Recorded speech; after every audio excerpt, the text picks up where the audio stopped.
ओम नमः शिवाय। श्री शिवाय नमस्तुभ्यं। श्री आदिशक्ति पार्वती माताए नमः। श्री विघ्नेश्वराय नमः।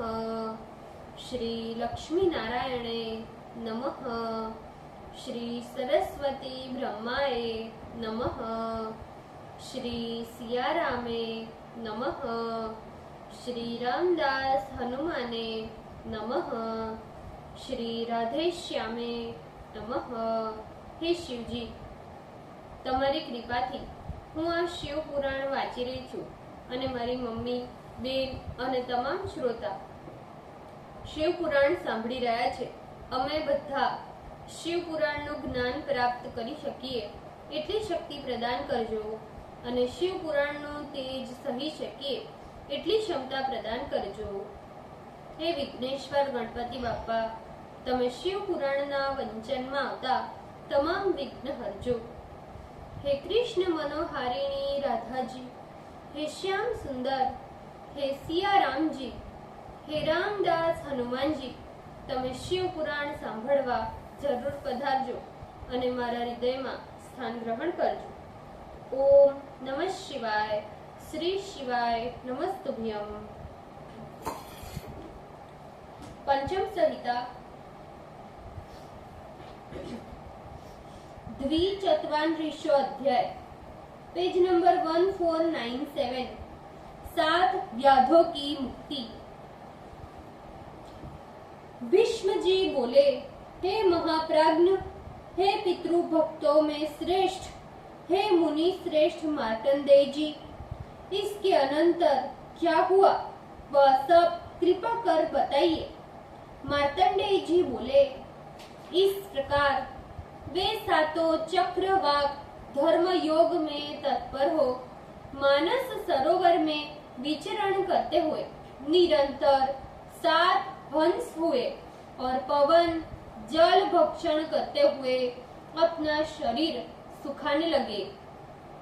इधर नीप देश का वह राजा नंदन वन में इंद्र के समान क्रीड़ा कर अपने अंतःपुर की स्त्री जनों के साथ अपने नगर को आया। अनंतर उसने अपने समूह अनूह नामक परम धर्मात्मा पुत्र को राज्य दे वन की ओर प्रस्थान किया और जहाँ वे सहचारी हंस पक्षी थे वहीं जाकर वह महातपस्वी वायु भक्षण करते हुए तप करने लगा। उससे विभ्राजित होने के कारण उस वन का भी नाम विभ्राज हो गया, जो योग सिद्धि का प्रदाता हुआ। उसी विभ्राज वन में योग धर्म में निरत उन चारों पक्षियों ने तथा योग से विभ्रष्ट शेष 3 पक्षियों ने अपने शरीर का त्याग किया। पुनः वे सातों निष्पाप महात्मा कांपिल्य नामक नगर में ब्रह्मदत्त आदि नामों से उत्पन्न हुए। इनमें 4 को तो अपने पूर्व जन्म की स्मृति बनी रही, किंतु 3 को पूर्व जन्म की स्मृति के नष्ट हो जाने पर मोह में पड़ गए थे। उनमें स्वतंत्र नामक चक्रवाक महातेजस्वी राजा ब्रह्मदत्त नाम से प्रसिद्ध हुआ। चित्रदर्शी और सुनेत्र पूर्व जन्म में उसके साथ रहने के कारण उसी नगर में वेद वेदांग पारगामी श्रोत्रिय पुत्र हुए और पांचाल भुव्यच होकर आचार्यत्व करता था। पुंडरीक द्विवेद छंदोगा और अर्धवायु भी वही था। इधर राजा ने अपने पुत्र ब्रह्मदत्त को सर्वथा पाप रहित धर्मात्मा देखकर उसका राज्य अभिषेक किया और स्वयं तपस्या करके मुक्त हो गया। पंचाल और पुंडरीक के पिता ने अपने दोनों पुत्रों को राजा के मंत्रित्व पद पर स्थापित कर वन में जाकर परम गति प्राप्त की। हे भारत, ब्रह्मदत्त की भार्या का नाम सन्नति था। वह अपने पति में अनन्य भाव से रमण करती थी। शेष सहचारी 4 चक्रवाक उसी नगर में किसी दरिद्र श्रोत्रिय के घर में उत्पन्न हुए। धृतिमान, महात्मा, तत्वदर्शी और निरुत्सक उनके नाम थे। ये सभी वेद अध्ययन संपन्न और सांसारिक दोषों के ज्ञाता होकर परलोक फ्लेप्सु थे। तदंतर ये चारों योग सिद्ध महात्मा शिव जी को आमंत्रित कर और उनके चरण कमलों का ध्यान कर वन में प्रस्थान करने को उद्यत हो गए। उस समय उन्होंने अपने दरिद्र पिता से कहा, हम आपकी आजीविका का विधान किए जाते हैं, उससे आपका निर्वाह हो जाएगा। आप मंत्री सहित भाग्यवान ब्रह्मदत्त राजा के पास जाकर महान अर्थपूर्ण ये श्लोक सुनाना। इस श्लोक से प्रसन्न हुआ राजा आपको अनेक ग्राम तथा नाना प्रकार की भोग सामग्री देगा। इतना कहकर वे अपने पिता की पूजा और योग धर्म प्राप्त कर परम शांति का अनुभव करने लगे। उन चारों के पिता भी अपने महात्मा पुत्रों के द्वारा श्लोक अध्ययन कर कृतकृत्य हो गया। उसने मंत्र सहित राजा के पास जाकर सप्त व्याधा आदि श्लोक सुनाया, जो दशार्ण देश में 7 व्याध हुए, कालंजर पर्वत पर 7 हिरण हुए, शर द्वीप में 7 चक्रवाक, पुनः मान सरोवर में 7 हंस हुए, वहीं कुरुक्षेत्र में वेद पारगामी ब्राह्मण हुए।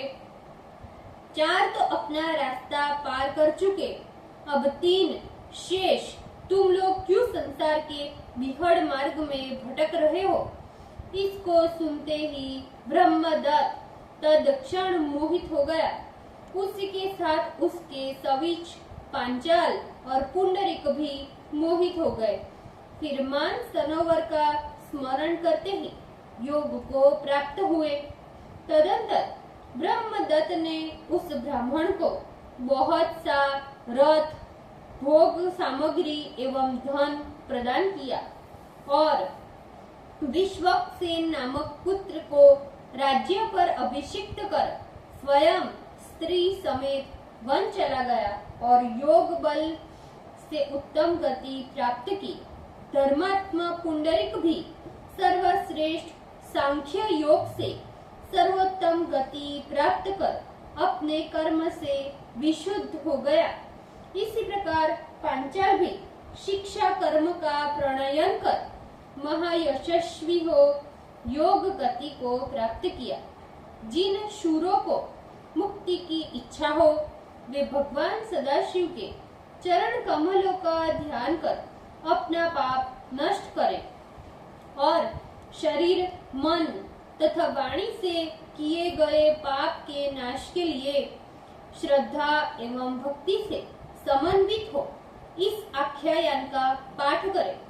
शिव नाम संकीर्तन से सारे पाप नष्ट हो जाते हैं। इस कारण उन देव का सदा नाम उच्चारण करें।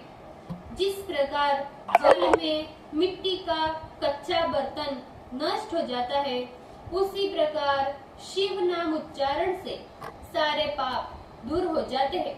इतना ही नहीं, हे महामुने, संचित पापों के नाश के लिए भी शिव नाम का जप अवश्य करना चाहिए।